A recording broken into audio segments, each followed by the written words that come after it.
Morning. Okay, you're not having a nightmare. Believe you me. Trust me, you're not having a nightmare. This is Mutabaruka and the Africa Forum sitting in for KaBu Maat Kheru.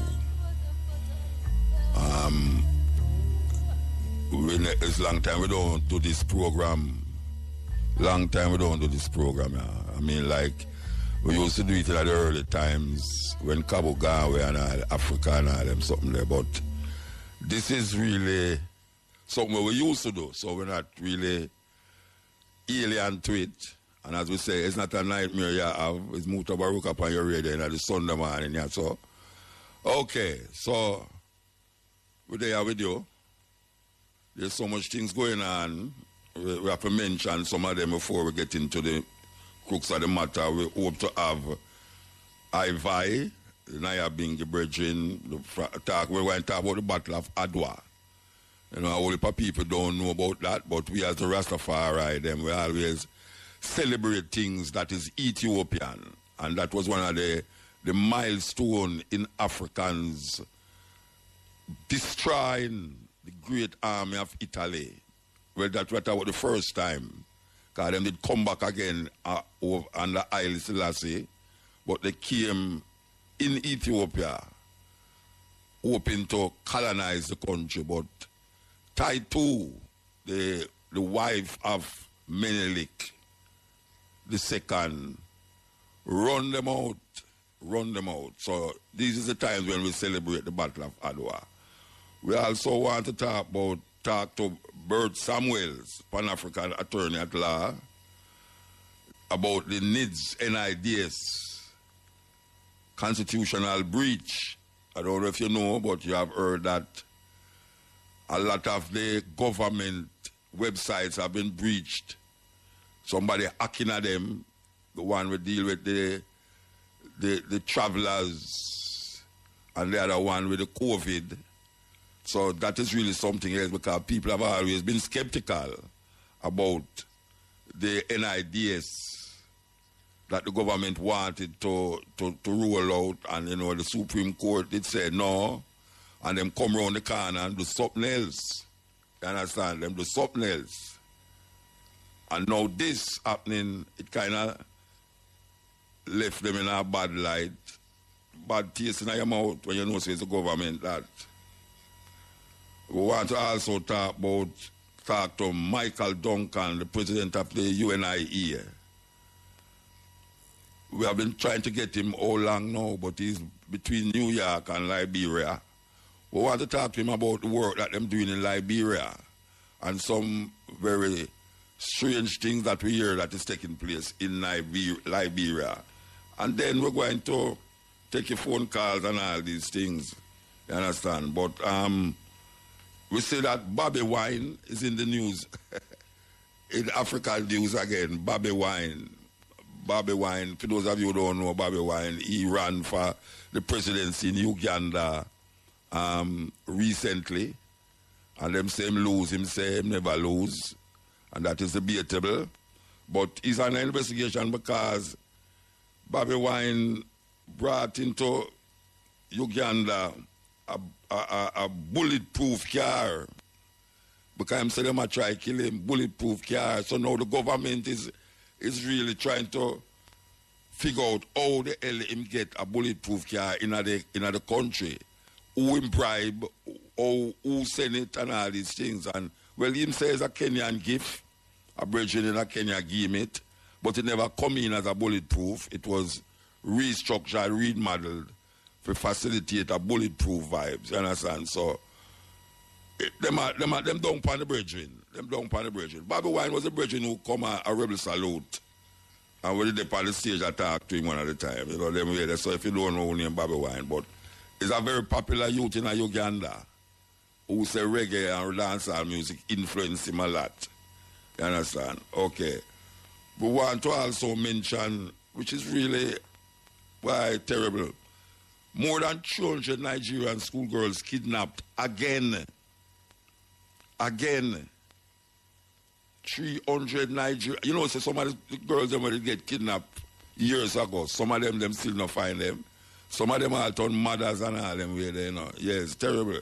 Police in northwest Nigeria said 317 students were abducted by gunmen on Friday in the country's latest mass kidnapping and rescue operations. Rescue operations was underway. The Zamfara State Police Command, in collaboration with the military, have commenced a joint search and rescue operation with a view to rescuing the 317 students kidnapped by the armed bandits in government girls' science secondary school. You see it? This is not a school. Them go take out the girl, them, you know. Police spokesman Mohammed Shehu said in a statement, heavily armed criminal gangs known locally as bandits. So this is not Boko Haram now. Well, according to this, because the last one was Boko Haram, take them away and carry them go away. And it was like a worldwide plea. Feel they got the girls, them. Now, this one, them I say now, is some criminal gangs known as locally as bandits in northwest and central Nigeria have stepped up attacks in recent years, kidnapping for ransom, raping, and pillaging. President Muhammadu Buhari said on a Twitter, "We will not succumb to blackmail by bandits and criminals who target innocent school students in the expectation of huge ransom payments. Let bandits, kidnappers, and terrorists not entertain any illusion that they are more powerful than the government," he added.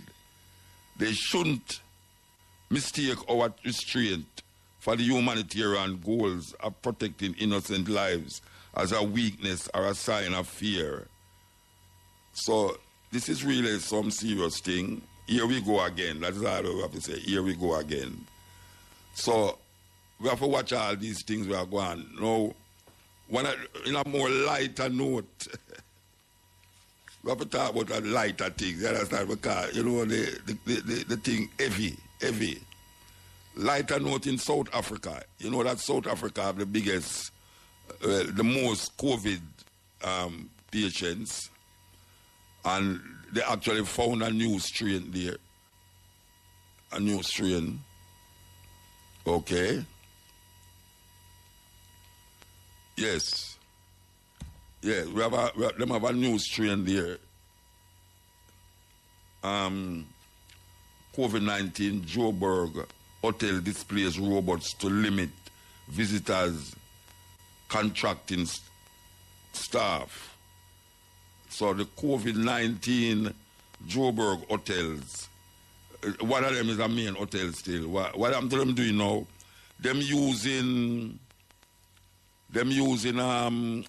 robots as the gophers and as them substituting the robots, the people them for the robots in the hotel where the guests don't have to come in contact with any human thing. Not only the guests, but them I say them protect them staff, and protecting the staff means them going to have to do something, and what them do is create some robots. It's unbelievable. Unbelievable. Well, because if I can't find a clip with the robot, but the robots are all over the hotel, and it's doing, what them do is put a chip, put a app in your phone, and you can use the phone to open your door.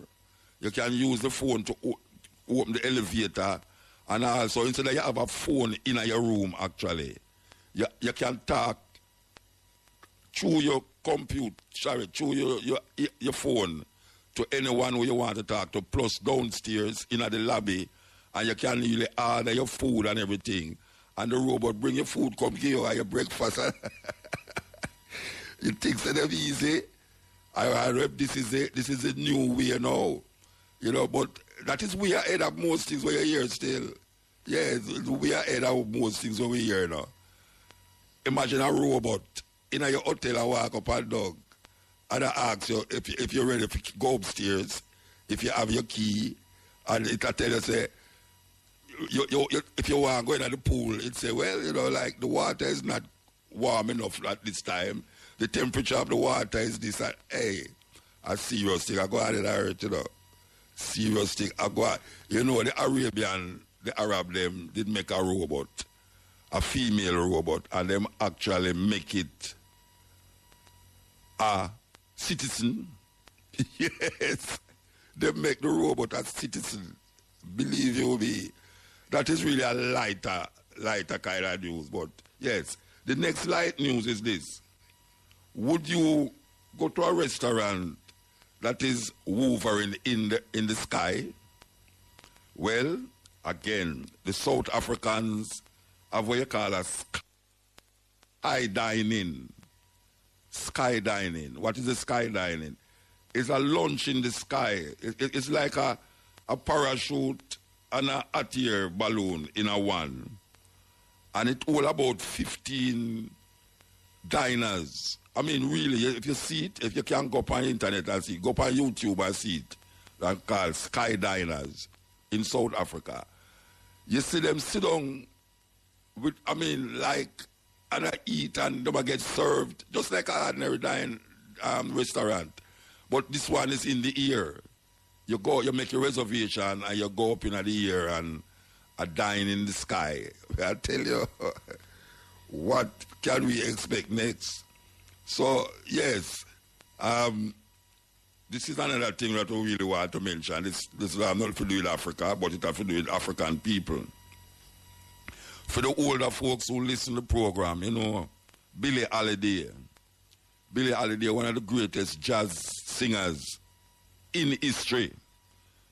Billie Holiday was plagued with drugs over the years. But there's a new report coming out where, for those of you, Strange Fruit. I wonder if we can play the Strange Fruit. Yeah, we're going to play it, you know, but not now. But Strange Fruit is a song that was done by Billie Holiday. And many people do it over. Nina Simone do it, and everybody. But Strange Fruit is a song about the lynching of black people in America. Now, it was a song that them never want Billie Holiday do. Even our management team said she must do it. You know why? Because Hoover and this FBI was at her because of the song. Because in the time when she sing it, it was a lot of problems with the Ku Klux Klan and the lynching, and they never want the song create no craziness. So they must after her.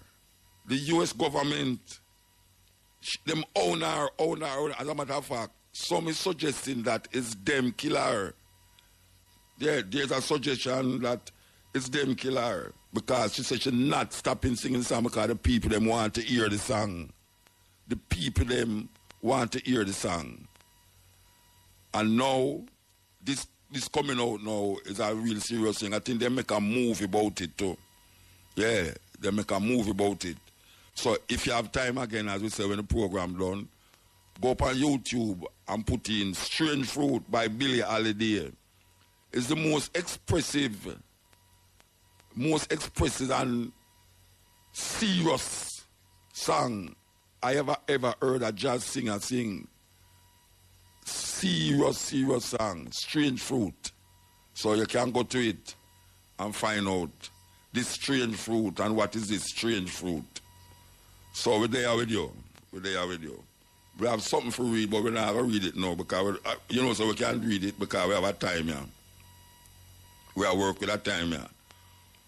Winnie Mandela. Next thing again, we have to do this. I don't know how quick we can read this. I don't know how much time we have to read it, but Shane, I forgot to tell me, because I say 15 minutes here. All right. So, this is a thing that we want to read to the people them about what Winnie Mandela said. Listen to me now. I know a lot of you is the first you're going to hear this. I want to put your ear. We always say, if you have a choice between Winnie Mandela and Nelson Mandela, would I choose Winnie Mandela? Most Pan-Africanists who really serious. And I know if KaBu listen right now, she will say, yes, Winnie Mandela are our hero. No, I want you to listen to what Winnie Mandela said. Okay. Mixed loyalties and 2 feet astray continue to undermine and underdevelop Africa to the benefit corporate Europe and America. Like Yasantua, Winnie Mandela remained loyal with her 2 feet and mind placed firmly on the revolutionary path. Like Winnie Mandela and Yasantua, we must know who the enemies of the Pan-African Revolution are. Loyalty remains the key to the total political and economic liberation and unification of Africa. Now, listen to this. Winnie Mandela once referred to former President Nelson Mandela as, quote, the messiah for white people, unquote.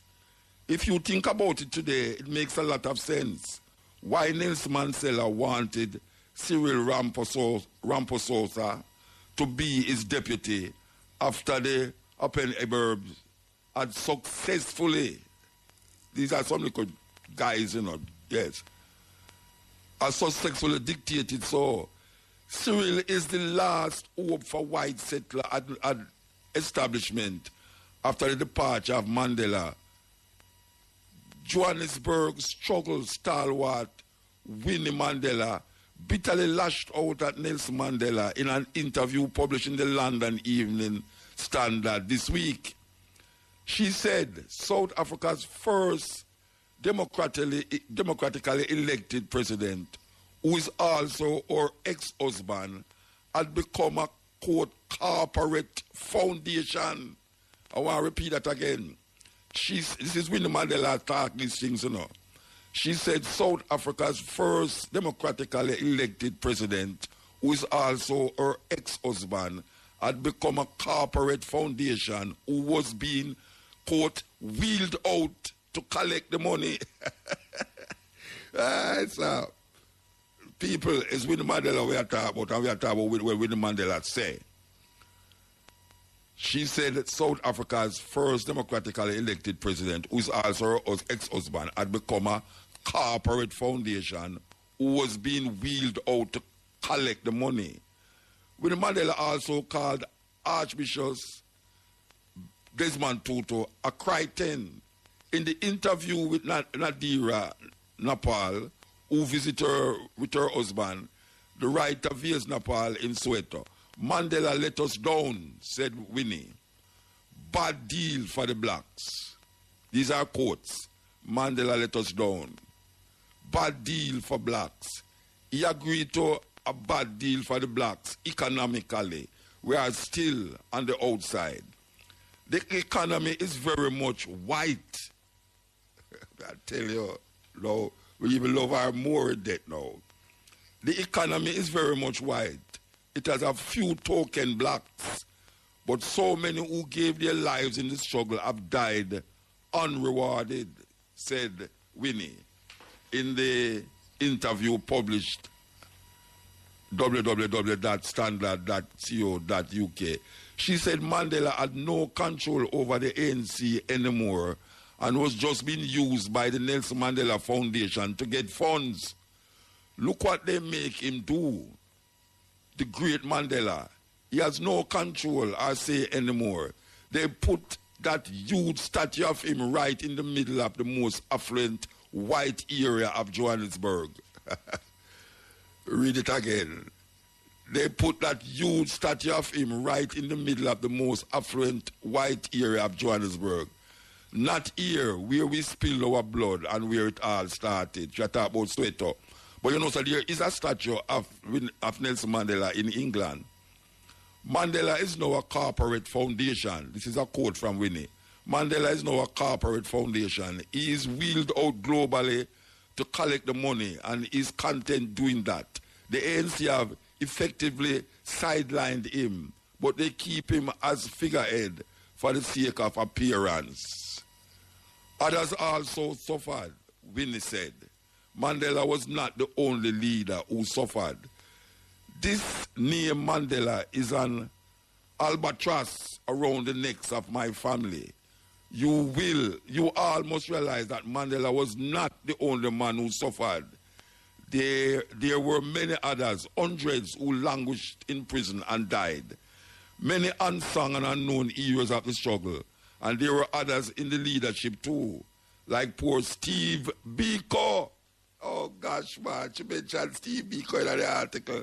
And he was a PAC, he was not ANC, you know. He was a PAC man, but you know, the struggle is not about organization, it's about the freedom and liberation of a people. Yes, who died in the beatings horribly, all alone. Mandela did go to prison and he went, all right? Mandela did go to prison and he went in there as a burning young revolutionary. But look at what came out. Is that a whole heap of people saying, I have been to South Africa and I have heard youths who were talked to say, Mandela were going, it's not the same man. They must say, it's not Mandela come out of prison. Them say that a whole heap of youth in South Africa believe that. Say it's not Mandela come out of prison. Anyway, she say, it's a burning young revolutionary going to prison, but look what came out.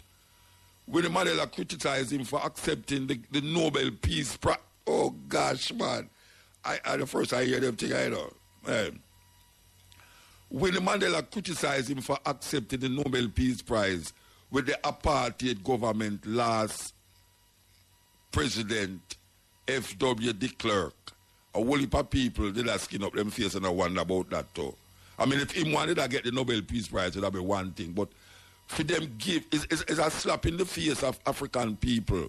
For a man who had been murdering and destroying the revolution and the freedom of black people in South Africa, could have get a peace prize with the man who them claim help for free the people them.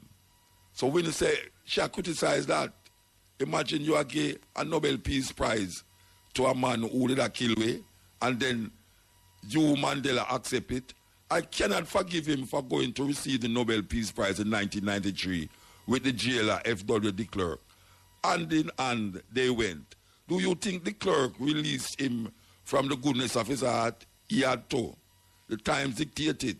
The world has changed, and our struggle was not a flash in the pan. It was bloody, to say the least, and we had given rivers of blood.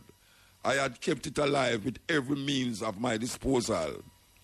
She also lashed out at the Truth and Reconciliation Commission process, criticizing Tutu, its chairperson. Look at this Truth and Reconciliation charade. Should never have agreed to it. What good does the truth do? How does it help anyone to know where and how their loved ones were killed or buried? Well, I have to laugh, you know, because that woman is rough. She said, look at this Truth and Reconciliation charade. He should never have agreed to it. What good does the truth do? How does it help anyone to know where and how their loved ones were killed or buried? That Bishop Tutu, who turned it all into a religious circus, came here. He had the cheek to tell me to appear. You know, them didn't want to put her in there now. He said she'd have some youth, what them call necklace killing, where when them find the traitor, them put rubber tire over them head and burn the rubber tire. And a whole heap of people said she have a thing where it's a football organization, but it's really not football. It's really some revolutionary youth. Well, that is really one of the reasons why they did ban her from go Europe and all them places. Because them say she should be tried. Well, them asked, she said, Bishop Tutu had the cheek to tell me to appear. I told him a few home truths. I told him that he and his other like-minded Crichtons were only sitting here because of our struggle, and me, because of the things I and people like me had done to get freedom. Looking back, she said the movement's actions were badly planned. You know, sometimes I think we had not thought it all out. There was no planning from our side. How could we? We were badly educated, and the leadership does not acknowledge that. Maybe we have to go back to the drawing board and see where it all went wrong. This is an interview that was done with Winnie Mandela, spilling out what you really think of Nelson Mandela as it relates to the revolution, and also Bishop Tutu and the reconciliation. That is it really truth, you know.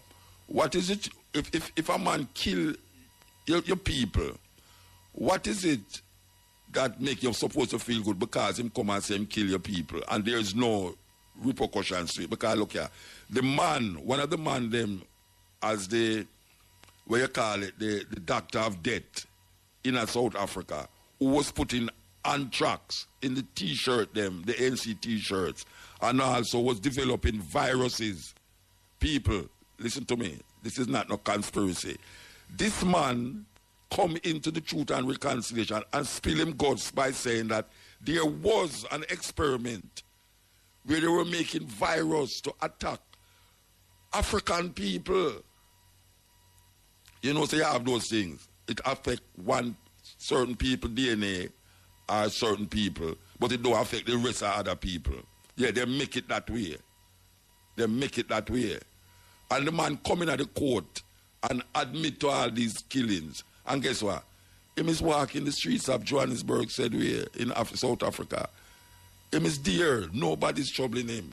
Nobody is not found guilty for nothing more than that him go tell the truth. Him tell the truth.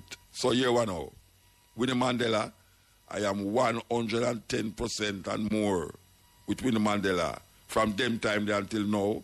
And I am so glad that I was able to meet her personally. Personally, I was glad to meet her. This is the Africa Forum. We're there with you upon the Africa Forum.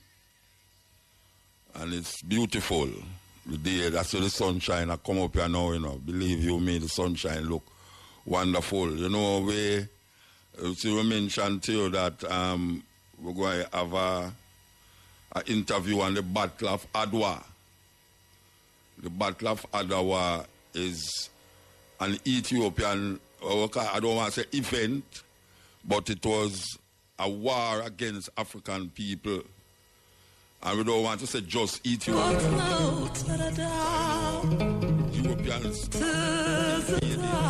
and colonized a lot of African countries in Africa, but Ethiopia seem to sidestep and dodge them continuously. You know, and that is really a great thing to say, given that Ethiopia is one of the oldest places on earth as it relates to people and civilization right after. So we are talking about Ethiopia, Nubia, Sudan, Kemet, now called Egypt. So Adwa is a very important aspect of the Rastafari vibration, where we say, yes, we want to heal up Mama Fire. Yeah, we want to heal up Mama Fire. Believe you me, Mama Fire over the years have kept that blaze, the blazing fire in a Portland.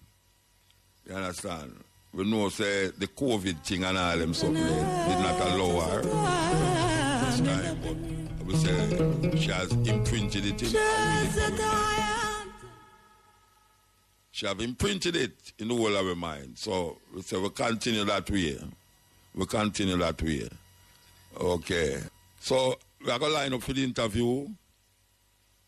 Before that, we want to play a tune where we know, so when KaBu, if KaBu listen, she's supposed to smile when she hear it. Because that tune where was, you know, when them have a number, a tune where people just love and them just keep playing it on them program. Well, this tune was a tune where it was just played till a whole heap of people who never did even like it before them, you know, when them just hear it, start to love it. Really, really great song. Listen.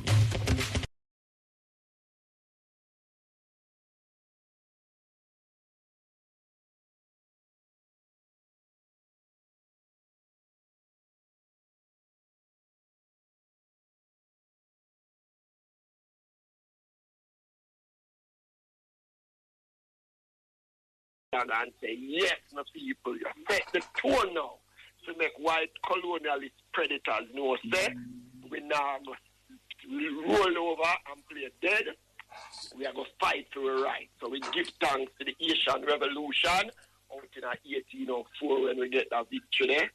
And then coming up in Ethiopia now, we know that Ethiopia as a country in Africa remain the only country that was never colonized.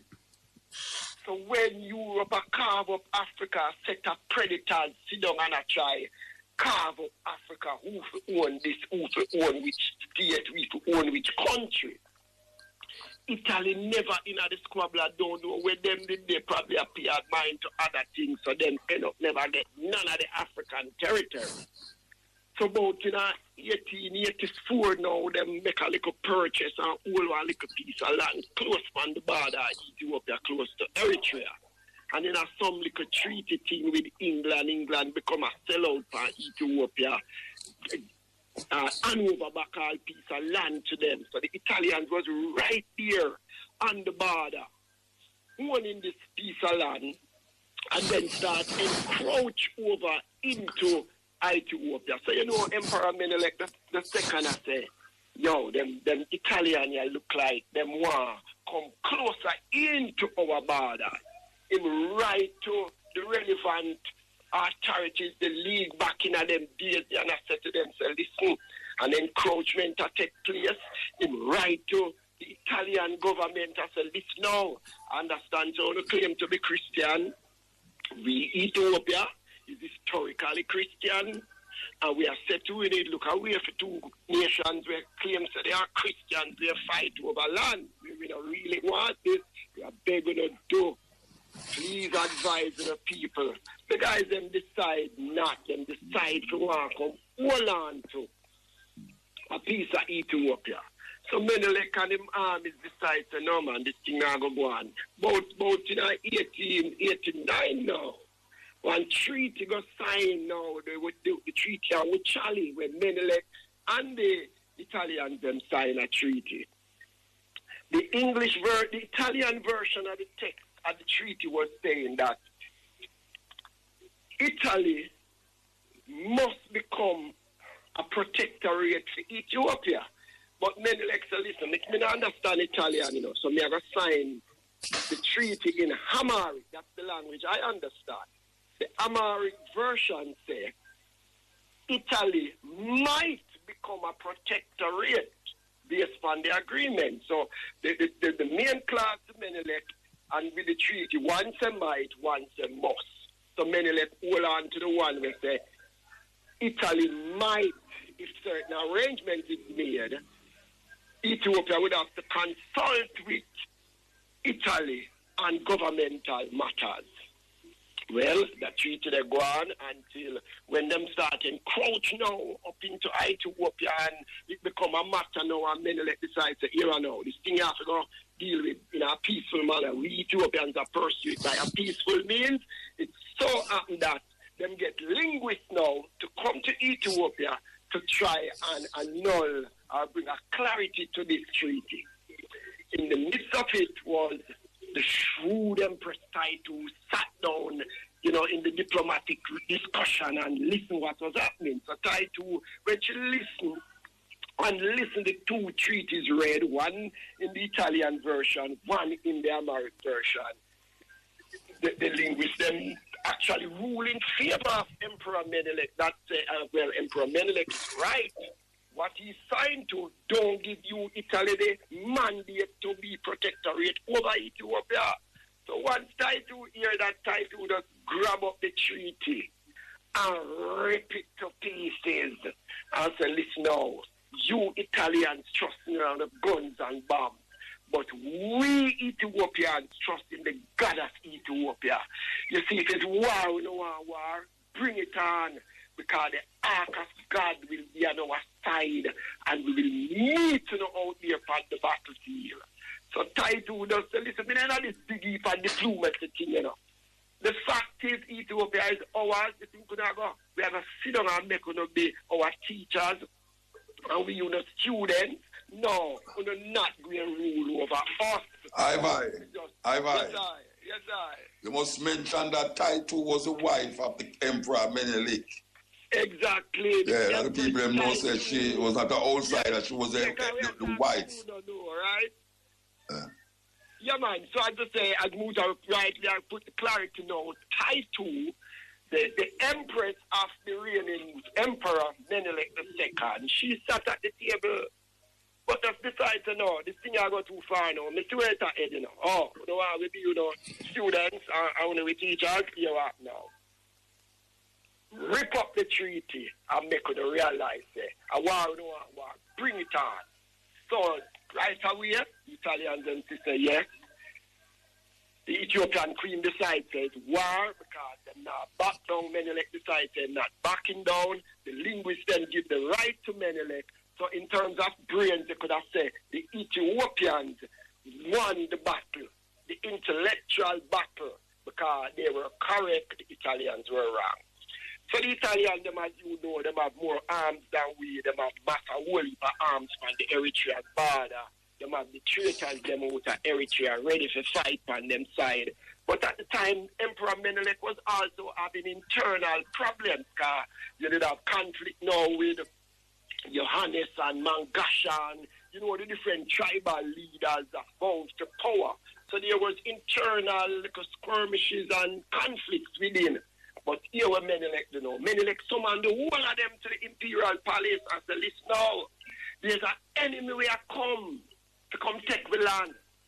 And you see, if we sit down around here, sir, and fight one another, you see when the enemy are come find we divided and weak and conquer, we will all become them slaves. So here we are.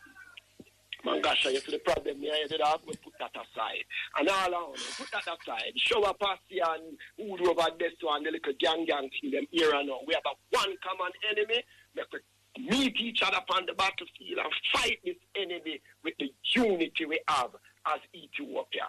And all of the man them say, Emperor Menelik will meet you out there on the battlefield. So it's a Ras Makonnen, Ras Alula, Ras Johannes, Ras Mikael, you know, Ras Jasma Balka, and all them man that decide say, yo, we are join up with Menelik, and it's a serious battle. Empress Title say, yo, they have amassed my 3,000 strong military ready for the battlefield. Makonnen amassed him 30,000. All of them and all of the warriors them decide and say, yes, we're going out there. So in a battle where it was a prolonged battle leading up to what was the famous victory at Adwa.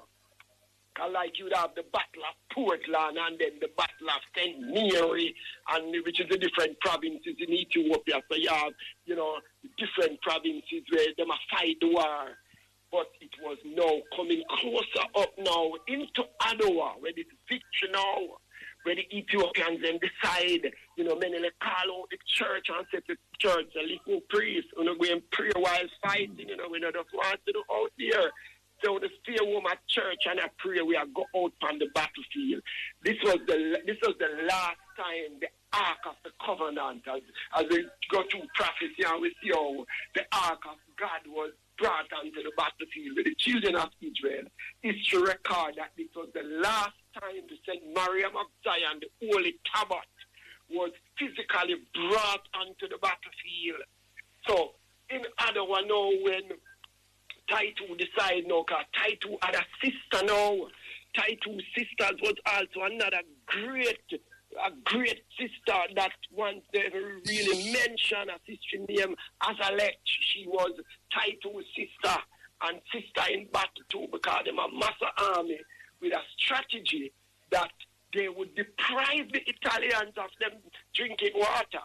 So they map out them terrain, find out where the Italian them encampment there, and she have her warriors, them creature soldiers, them by night on them belly and dig out them water well. So deprive them of water supply, because Taitu's strategy was, if a soldier is thirsty, he cannot fight in the heat of battle. So listen, we're going to deprive the Italians of water. She also devised a strategy where she get the women and our men them go up on the hillside, entice the Italians to come in at the gorge, and then roll boulders. We are talking about boulders. One of them boulders, they will take out all 2-3 chuck.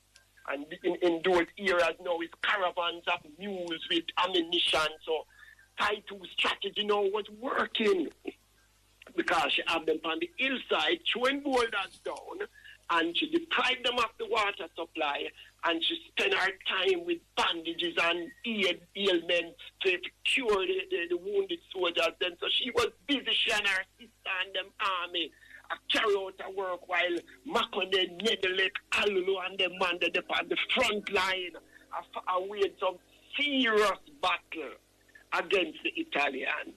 It so happened that on the 1st of March now, the battle intensified, and it's so now coming close into the morning of the 2nd. You know, the Italians, them find that the Ethiopians were on them heels and them a lose battle after battle and start retreat. So Titus said to the soldiers, them, no, go after them, get rid of these invaders from Wilan, you know, and finally the victory, an astounding victory was won, where embarrassed Europe so much. The Prime Minister of Italy at the time, Crispy, had to run out of office. Yeah, it's like the whole Europe was again embarrassed after the Asian defeat of the French. Then here now comes Adwa. These colonialists started, but this is an embarrassment.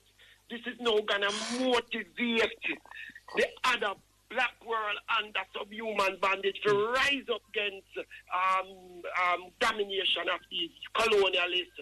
How did Italy allow this to happen? So, the morning of the 2nd, coming midday, by midday on the 2nd of March, everything was done. And them say it was raining in Ethiopia. And they all rejoiced to say not even the blood of the Italians should remain on Ethiopian soil. The rain come and wash Ethiopia clean. So we celebrate 125 years, a victory that is phenomenal, a victory that when the Prime Minister was ousted from office, he said to King Umberto, so listen, we don't have to amass an army and go back. We can't allow this defeat to resonate. This now go be good for any of the other colonialist powers. Them, oh, suffer such a defeat. Give me the army, make we go back. They knew they were already on defeat. It was an embarrassment. Newspapers in Italy show Empress Titu as a barefoot warrior queen running down Italians with she had swords and them had guns and they were running away. Who I mentioned that Titu, even though she was like the upfront warrior, is still not given the place that she deserved in the whole of the war. Because remember that, I don't know if you hear about this, but you know, Menelik, most of the emperors them is always praying when them going to war and them thing there. And Menelik went up into the mountains to pray. And Titu said, look here now, it's 20,000 troops, we have to go fight them, you know, we can't go and pray. We are going to fight. And that was really a story that really ignited my attention when we hear this woman saying these things. Plus, we must remember that, you know, this was before I Selassie born. Yes, he was only 4 years old at the time. Yes. And what happened is that,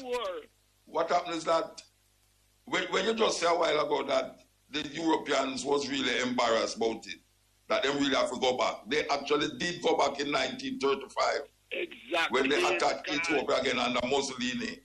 Yes, I. All right, we have to go take a little break and come forward. This is the Africa Forum, Rolling African, sitting in here for KaBu, Maat, Kheru, yours truly. And as we say, you're not having a nightmare, it's being. Okay. Hi. Yes, I. So, all right, we're going to kind of wrap up, you know, but you gave a great, synopsis, Adwa. And you know, say, Mama Fire is a one where I always keep the fire burning from the Portland. 17 years in a row, brother, Mota. You know, may I tell you, man? The Mama Fire all in the order, then remembering Empress Taitu, and you know, Mama Fire also gave birth after the loss of 10 pregnancies and bring forth a little princess rightly named Taitu. Taitu. Yeah. So that is great. I will give thanks to Mama Fire all in the order there because remembering Empress Taitu and her contribution, it's phenomenal. Of course. As she was the nurse on the battlefield when soldiers are run with other soldiers. Yes.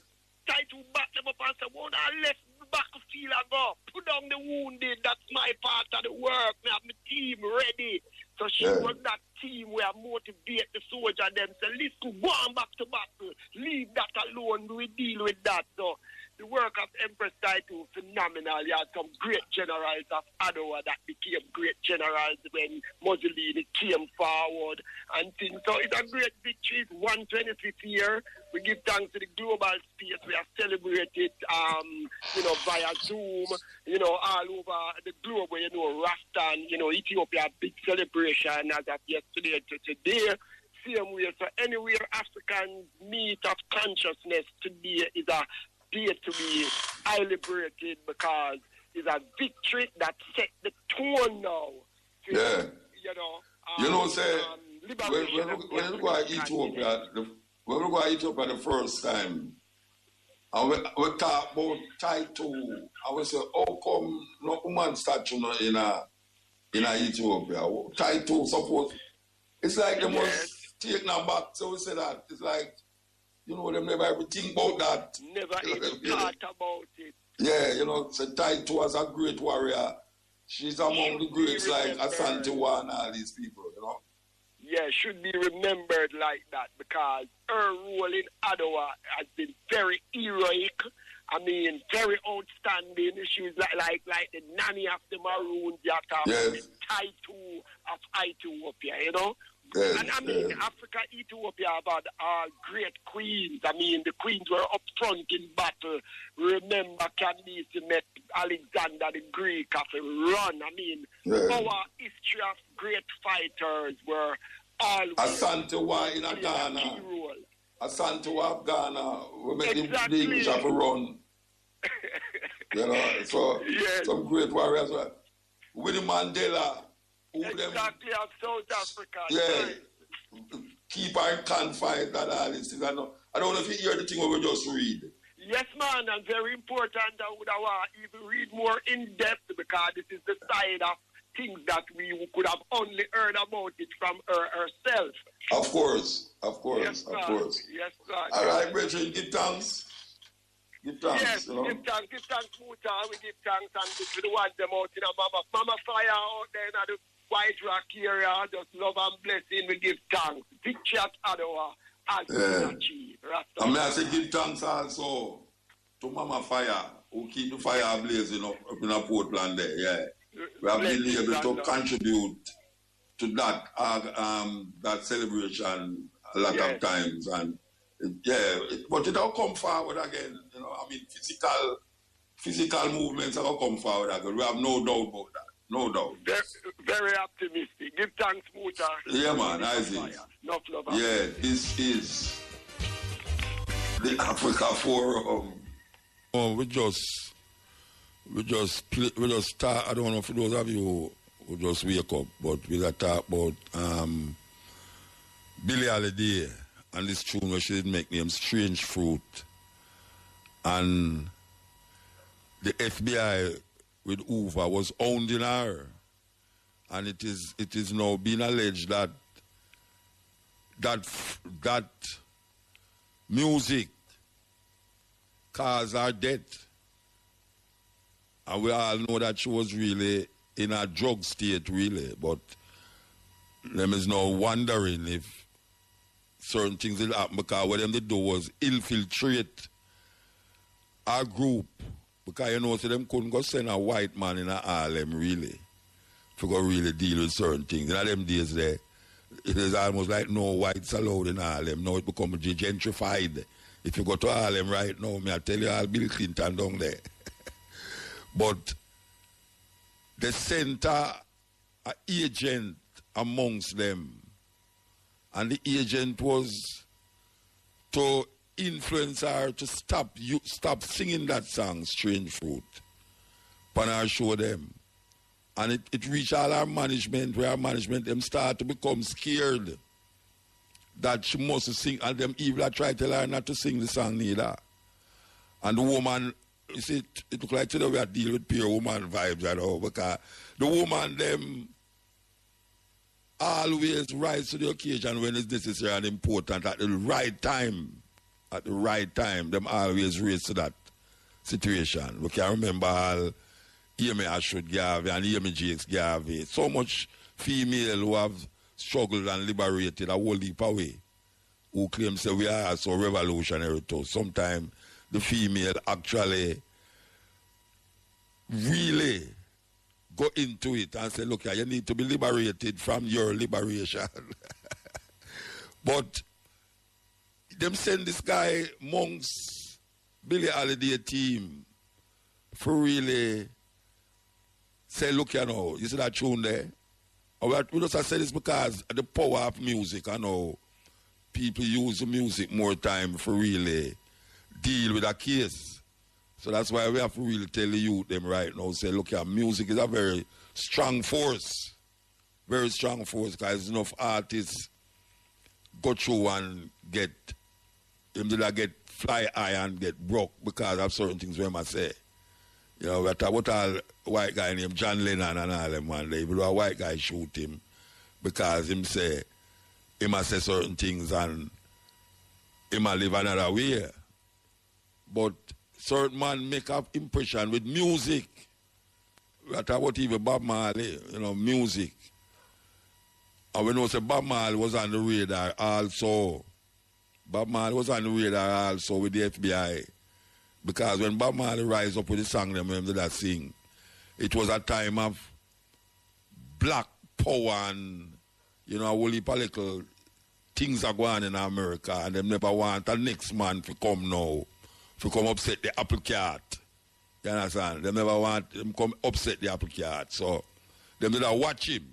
Him on the radar. Well, Billy Holiday was one of them with on the radar, but not only on the radar. Them send a FBI agent amongst her to deal with it. And she was insistent that she not stop singing the tune. She not stop singing the tune. So we are dedicate this next song to all the African women them who stand up with them man, not behind. Because people always say behind every great man is a good woman. No. Beside every great man is a good woman and a strong woman. So we want to continue this